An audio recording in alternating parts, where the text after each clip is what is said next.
Hey guys, welcome to our monthly tutorial. Today we're going to talk about anatomy. Before we actually draw a human figure, the most important thing to know is the body proportion, and based on that to create the guidelines, or let's say, build the construction. To help you understand the basic proportion, let's go through it together. If you use one head as the unit, a standard human body should be about 8 head long. So we have 8 sections here. The neck is about 1/3 long, so I'm gonna draw a mark here to represent the shoulder.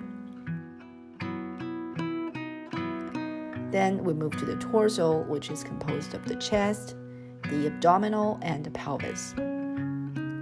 I'll make a mark in about the middle of the 3rd section and draw a kind of trapezoid shape to represent the chest or the upper body. Then at the 4th section, we draw an underwear shape for the hip. In between it is the waist. I usually leave it blank because the characters can have different poses instead of standing still. The chest and the hip may not always stay on the same line like this, so I will just draw these 2 parts first to build the pose roughly, then later add some connection lines to show the waist. Now we finish the torso, and for the limbs I usually go with lines and the circles for the joints. The knees can be placed here on the bottom of the 6th section.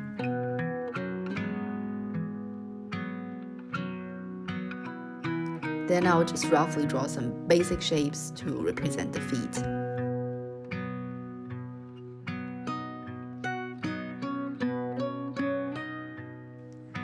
So now we can see that the upper body is about 1.5 head long, the hip is about 1 head long. The legs are about 4 head long. Let's move to the arms. I'm going to draw circles to locate the shoulders and the elbows, and some square shapes to locate the hands. When a figure is standing with the hands down, the base of the thumbs is usually somewhere near to the end of the inner thigh. So we can see that the arm and hand together are about 3.5 head long. Now let's review. Torso 1.5 heads, hip 1 head, legs about 4 heads, arms and hands about 3.5 heads. Now we're clear about the body proportion. Let's do some practice. I found this girl's front, side, and back view pictures from Pinterest, and now I'm going to draw the guidelines quickly based on these references. When sketching, remember to always use reference. She's in a relatively standard woman body shape, about 8 head tall, so I'm going to draw a line and divide it into 8 equal sections. First draw the head, then the neck, which is about 1/3 head long, remember? Then we place the shoulder line, draw the upper torso, which is about 1.5 head long, and the hip, which is about 1 head long. It's kind of tricky here because she is wearing low-waist bikini pants. In this case, the belly button and the crotch are going to be the reference points. She kind of has a long waist, so the crotch should be placed somewhere below the 4th section. Then we add the knee circles, the action lines for the legs and the feet.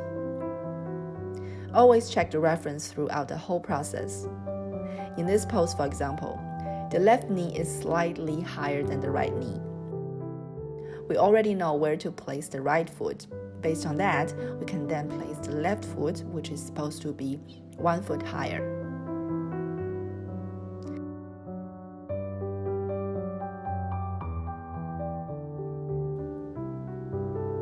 When drawing shoulders, elbows, and hands, it's the same. Always check the reference and make sure the proportion and the pose are correct.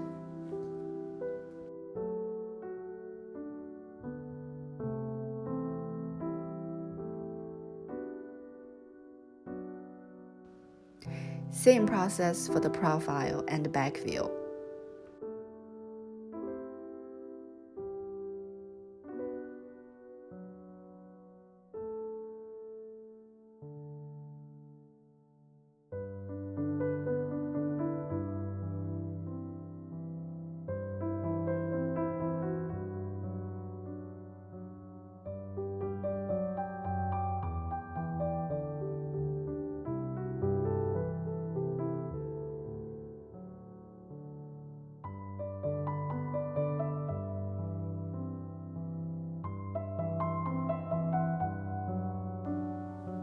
The next step is to build up the volumes. We're not going to rush ourselves to directly add muscles in there. Let's draw some more guidelines to gradually add the details. So I'm going to lower the opacity of this layer and start a new layer.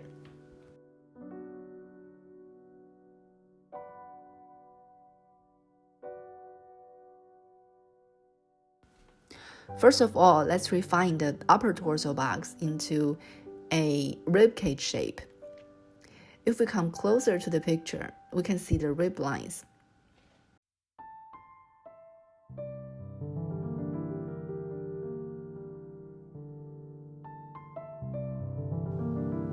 So let's draw them out.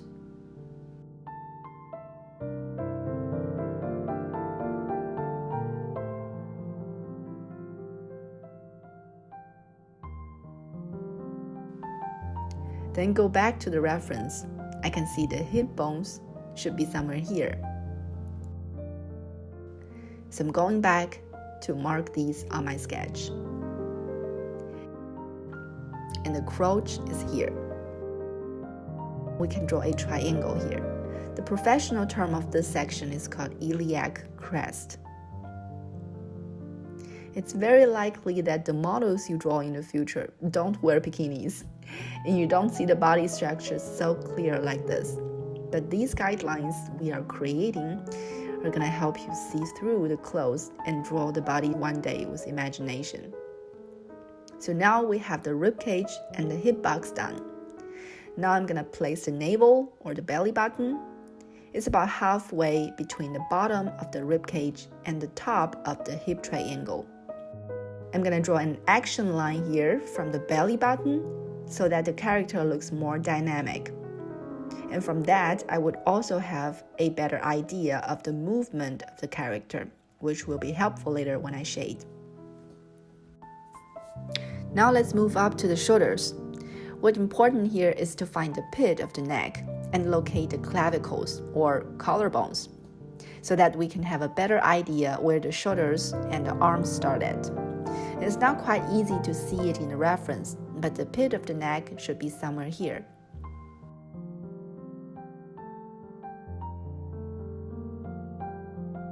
She is standing still barely with any movement in the upper body, so her collarbones can be drawn as some horizontal lines. But keep these two action lines in mind, one on the shoulder and one on the hip. They're very important for determining the movement of the torso. Back to the shoulders. Now we have the shoulder line, and we can then place the shoulder circles at the end of the clavicles. The triangles here are called the scapular. We have two of them on our back connecting the shoulders. They're going to be helpful when we draw muscular bodies.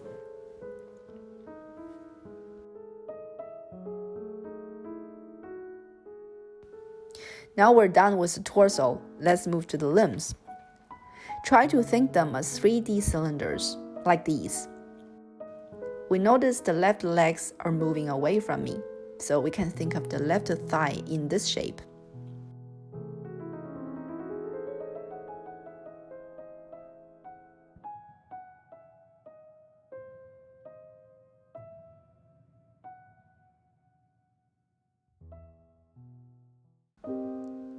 For the lower legs, sometimes I like to give it a bit looseness so the pose would look more dynamic.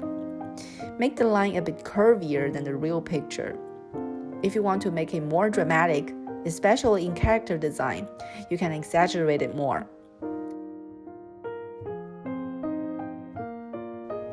Same thing for the arms.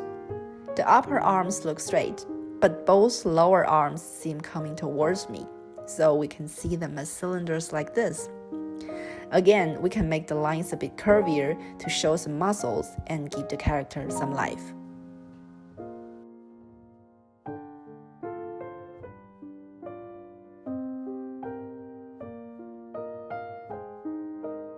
The last part is the breast. This part is actually where the pectoral muscles are. We can see them as two water balloons. In general, the boobs would be hanging a bit lower than the pectoral muscles because of the gravity. But she is wearing bras, So we can see that the bottom of her breast is at the same level as this middle point of the rib cage. So I will add the volume in.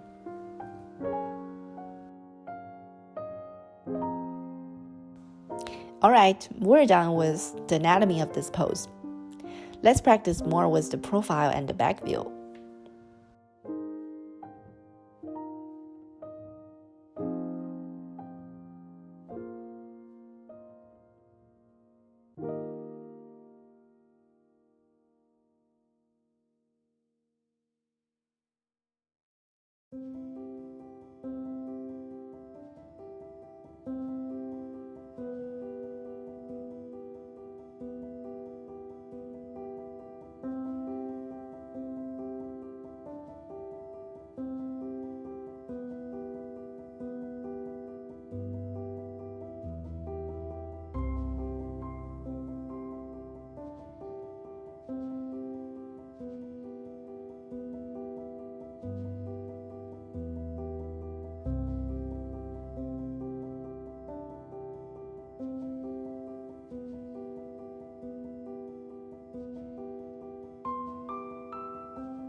When it comes to muscular figures, the first step is the same. We define the height with a line, then divide it into several sections. It doesn't have to be 8. It can be 7 or 9 or even 6. Draw the head, the upper torso box, the lower torso box, the action lines for the limbs, the hands and feet. What difference is when we add volumes in, we need better knowledge about muscles. For example, we show firmer pectorals on the chest, then the typical six-pack abs, strong thighs, bigger chunk of lower legs,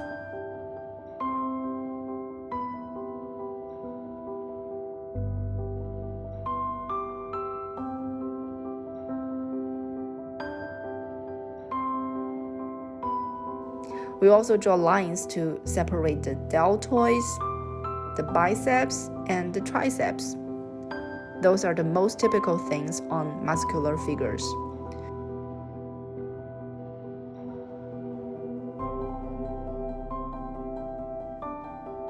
For the back, I usually divide it into 2 big sections, the shoulder blades and the lower back, which connects to the glutes.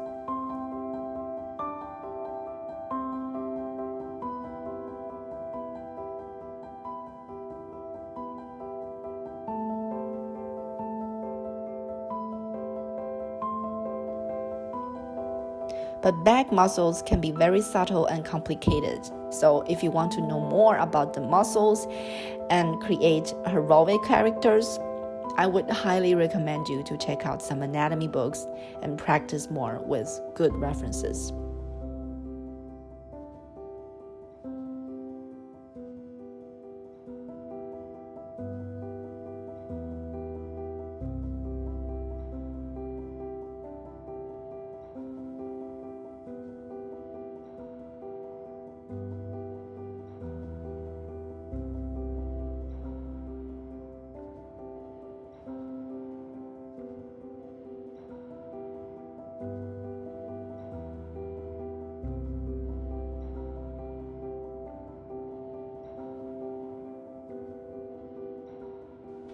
Alright guys, that's it for today. I will see you next time.